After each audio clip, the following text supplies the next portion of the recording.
Hello everyone, welcome back to my YouTube channel. Buat kalian yang belum pernah subscribe, subscribe dulu dan nyalain lonceng notifikasinya supaya tahu video terbaru dari gua. Happy watching. Halo guys, perkenalkan nama saya Alifia Ulfadila, NPM 194100002. Hari ini saya bakal menerangkan kepada kalian atau sedikit sharing mengenai hubungan setiap aliran pada teori linguistik. Jadi tanpa berbasa-basi lama-lama, langsung aja yuk kita simak videonya. Check it out. Nah teman-teman, sebelum teman-teman melihat video ini lebih jauh, disarankan buat teman-teman mencari referensi lain atau membuka kanal YouTube Analekta Bahasa untuk melihat ciri-ciri dan juga sumbangsi dari macam-macam aliran yang nantinya akan saya bahas, karena itu nanti akan sangat berhubungan dan mempermudah teman-teman semua untuk memahaminya. Karena di pembahasan kali ini saya tidak akan berbicara panjang lebar atau menjelaskan panjang lebar mengenai setiap alirannya, karena saya akan hanya menjelaskan hubungannya saja, hubungan aliran yang satu dengan aliran yang lain, seperti itu. Nah selanjutnya, untuk kita memasuki pembahasan yang lebih jauh, saya akan memberikan pengetahuan mengenai apa sih teori atau aliran yang paling berpengaruh di sejarah linguistik di dunia. Yaitu ada 3 aliran atau 3 teori yang paling menonjol, yang paling besar eksistensinya, yaitu ada aliran tradisional, aliran struktural, dan juga aliran generatif transformasi. Nah nanti dari aliran-aliran ini dibagi lagi menjadi beberapa aliran. Di antaranya yang pertama itu adalah aliran tradisional. Nah, di aliran tradisional ini sendiri memiliki beberapa tokoh yang sangat berpengaruh terhadap aliran tradisional ini. Di antaranya ada Plato, ada Aristoteles yang merupakan murid dari si Plato, dan juga ada kaum Sofis, kaum Stoik, dan juga kaum Alexandrian. Nah, teman-teman di sini bisa melihat perkembangan mereka di tahunnya mereka masing-masing. Lah setelah itu, aliran tradisional ini ternyata ada beberapa aliran lagi di dalamnya. Yang pertama itu ada aliran zaman Romawi. Aliran zaman Romawi ini dianggap sebagai kelanjutan dari studi bahasa pada zaman Yunani. Jadi si Plato, Aristoteles, kaum Sofis, kaum Stoik, dan Alexandria itu merupakan mereka para tokoh yang berkontribusi atau yang bekerja sama dalam mengembangkan teori pada zaman Yunani. Nah, kalau zaman Romawi ini sendiri, tokohnya itu ada Varro, yaitu pada tahun 116 sampai 27 sebelum Masehi, dan kaum Pricisia yang sangat terkenal sekali memberikan sumbangsihnya pada aliran tradisional, yaitu membagi 8 suku kata, maaf teman-teman, membagi 8 suku kata yang kita kenal seperti nomen, verbum, partisium, dan lain sebagainya. Yaitu nanti teman-teman bisa melihat di kanal YouTube Analekta Bahasa. Nah setelah itu, karya dari Varro ini adalah De Lingua Latin, dan karya dari kaum Pricisia yaitu Institutiones Grammatica. Nah itu dia. Lalu setelah zaman Romawi gugur, ada lagi berkembang yaitu linguistik zaman Eropa. Nah linguistik zaman Eropa ini juga memberikan sumbangsi yang sangat terkenal di aliran tradisional itu sendiri, yaitu bahasa Latin yang tadinya dipakai sebagai patokan bahasa-bahasa dalam keseharian mereka. Bahasa Latin dipakai sebagai bahasa gereja, bahasa diplomasi, dan juga bahasa ilmu pengetahuan. Nah itu juga sumbangsinya sangat terkenal sekali di aliran tradisional. Nah selanjutnya yaitu hipotesis Sapir-Whorf. Hipotesis Sapir-Whorf ini juga memiliki beberapa tokoh yang sangat terkenal. Di antaranya yang pertama yaitu William von Humboldt, yaitu bapak relativitas bahasa, karena beliaulah yang pertama kali memberikan teorinya mengenai relativitas bahasa. Beliau mengatakan bahwa terdapat saling hubungan yang erat antara bahasa, masyarakat, dan juga budaya. Jadi disebut Tritunggal, yaitu satu masyarakat, satu bahasa, dan juga satu budaya. Nah di Amerika Serikat sendiri ada tokoh yang bernama Franz Boas. Nah Franz Boas ini juga merupakan orang yang relativitas bahasanya nampak jelas pada linguistik deskriptif ala Franz Boas yang merupakan hasil penelitiannya atas bahasa-bahasa India dan Amerika. Jadi beliau juga meneliti bahasa-bahasa India dan Amerika yang sangat eksotik dan dikenal untuk menghasilkan deskriptif yang tuntas. Lalu selanjutnya yaitu ada Edward Sapir. Edward Sapir ini merupakan tokoh pada tahun 1884 dan 1939. Edward Sapir ini adalah murid dari Franz Boas, teman-teman. Makanya si Edward Sapir ini mengembangkan atau mewariskan pemikiran dari Franz Boas mengenai relativitas bahasa. Beliau mengatakan bahwa bahasa manusia hidup di bawah belas kasih bahasanya yang telah menjadi alat pengantar dan kehidupan bermasyarakat, seperti itu.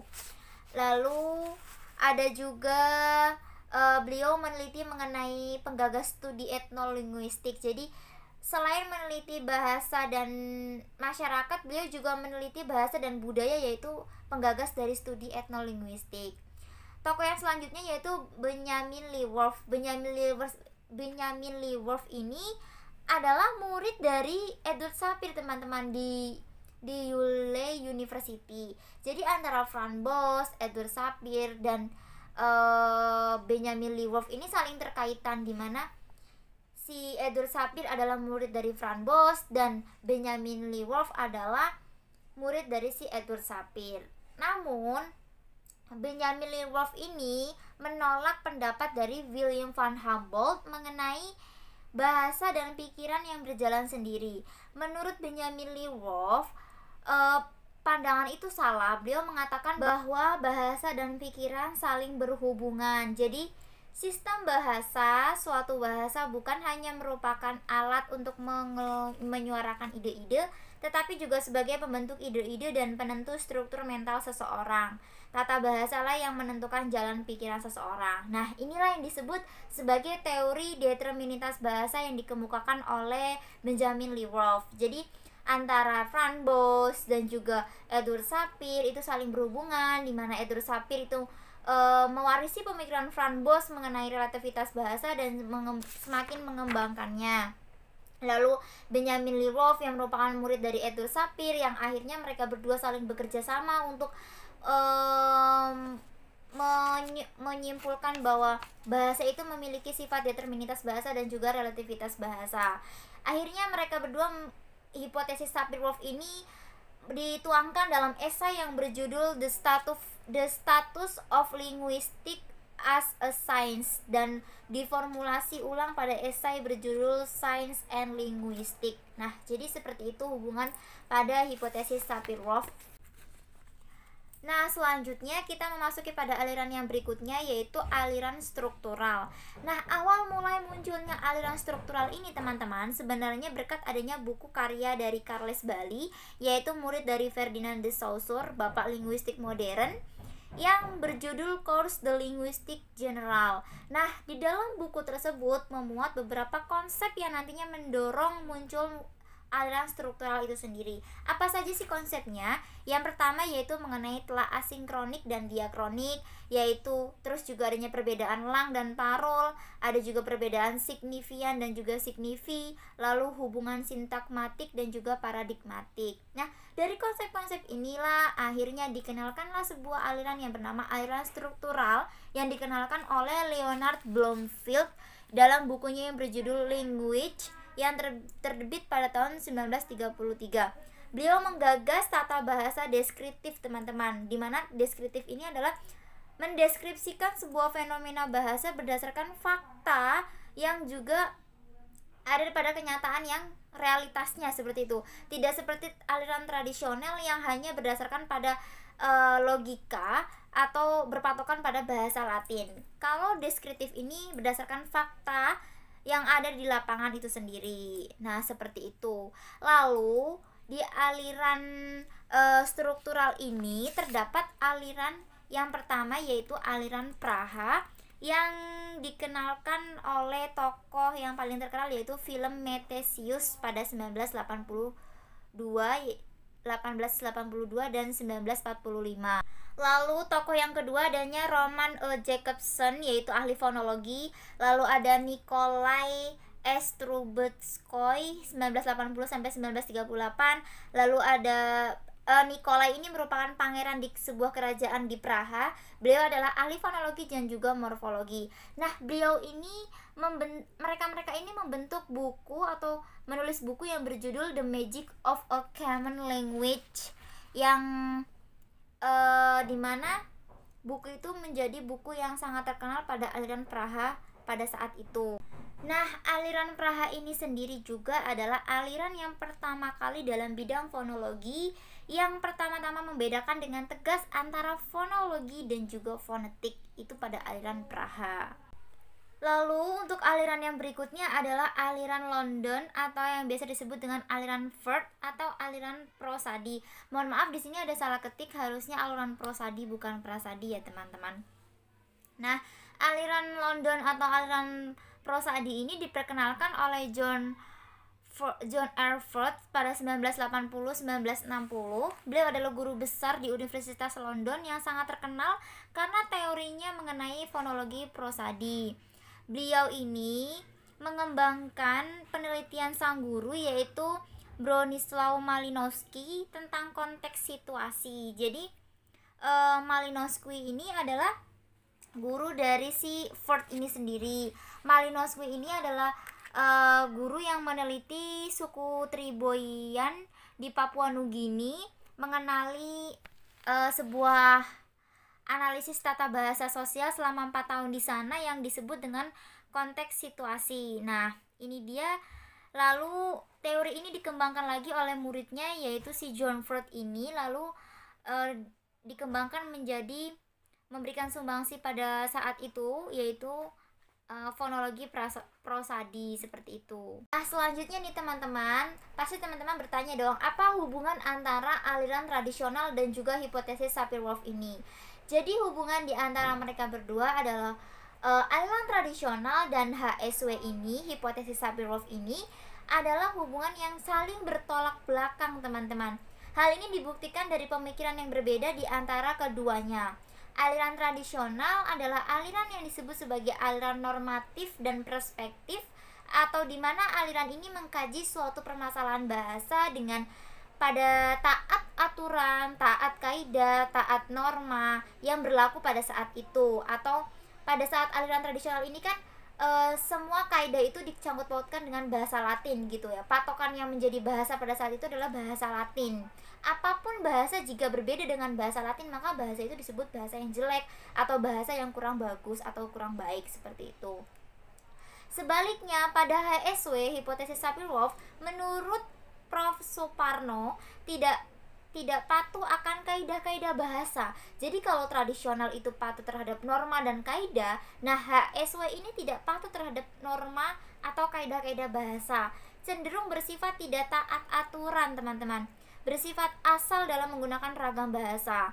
Lantas hubungan lainnya adalah aliran tradisional ini merupakan aliran yang mempengaruhi munculnya aliran-aliran lainnya dengan pemikiran yang tentunya berbeda dan sesuai juga perkembangan zaman yang ada waktu itu dan juga sudut pandang yang berbeda pula. Jadi aliran tradisional ini hubungan dengan aliran-aliran yang lain adalah sebagai tonggak utama munculnya aliran-aliran yang lain yang bertujuan untuk menyempurnakan atau memberikan pendapat yang berbeda tentang suatu konsep bahasa, seperti itu.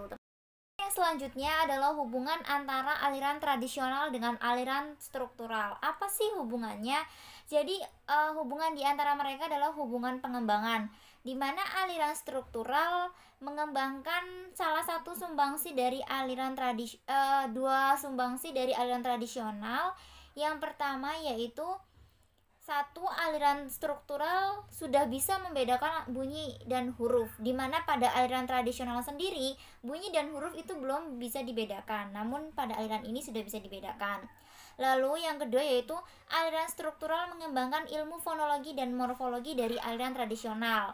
Nah, salah satu sumbangsi dari aliran tradisional ini kan mengembangkan ilmu bahasa, di mana ada fonologi, morfologi dan juga sintaksis.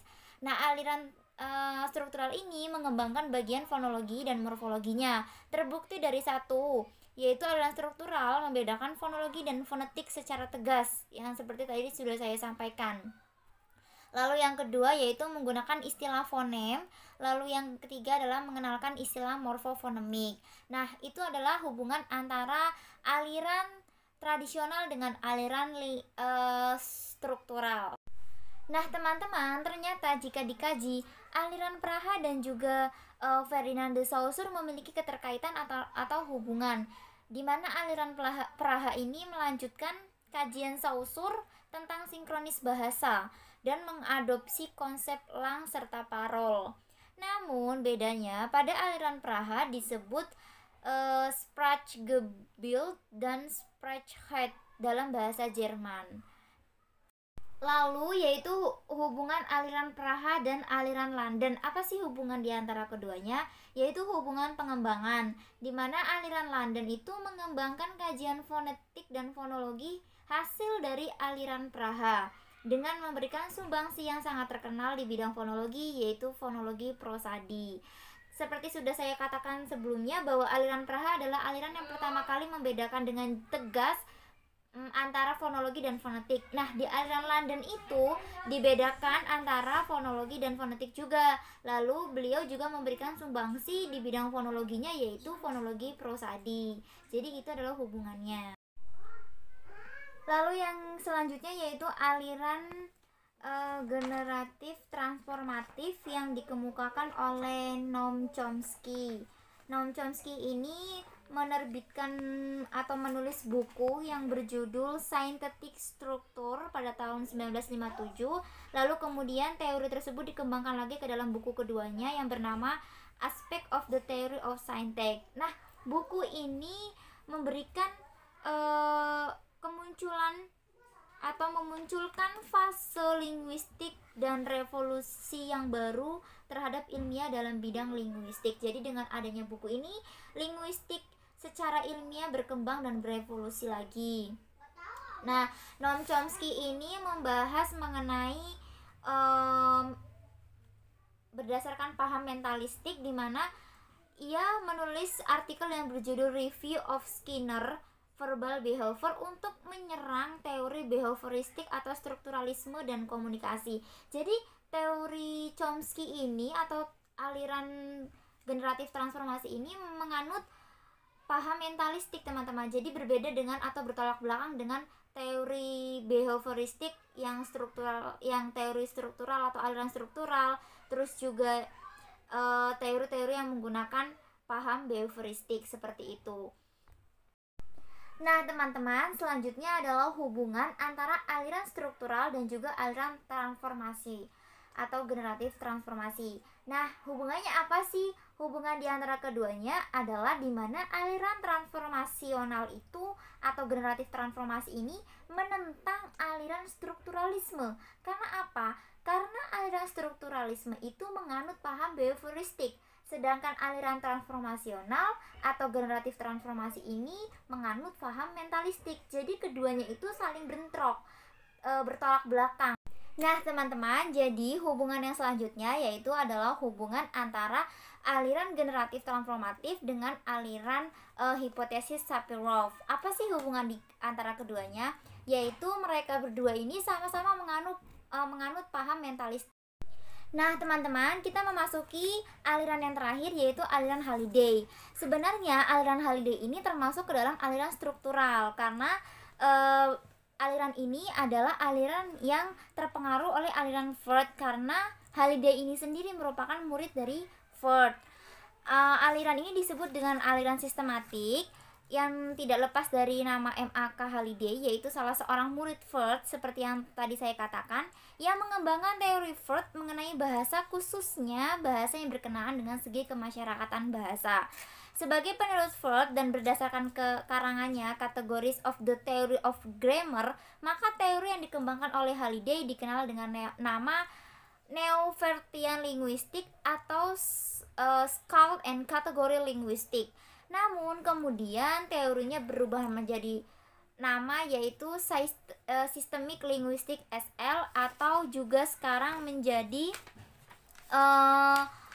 SFL atau Systemic Functional Linguistic, di mana SFL ini adalah teori yang tidak tertarik akan kesemestaan bahasa, tetapi pada ciri-ciri dan variasi bahasa itu sendiri. Berbeda dengan teori generatif transformatif, yaitu Noam Chomsky yang memandang teori atau bertujuan untuk mencari kesemestaan bahasa seperti itu. Nah, jadi hubungan antara aliran transformasi dengan aliran tradisional, kita kembali kepada yang awal, yaitu adalah sama-sama menilai kegramatikalan suatu bahasa dari ketaatan terhadap kaidah dan juga logika. Itu persamaan dari teori atau aliran transformatif dan juga aliran tradisional. Oke teman-teman, itu tadi adalah pembahasan mengenai hubungan pada setiap aliran di teori linguistik. Jadi mohon maaf apabila banyak kesalahan karena saya juga dalam masa pembelajaran. Apabila banyak salah kata mohon dimaafkan. Sekian, wassalamualaikum warahmatullahi wabarakatuh. Jangan lupa buat like, subscribe, and comment.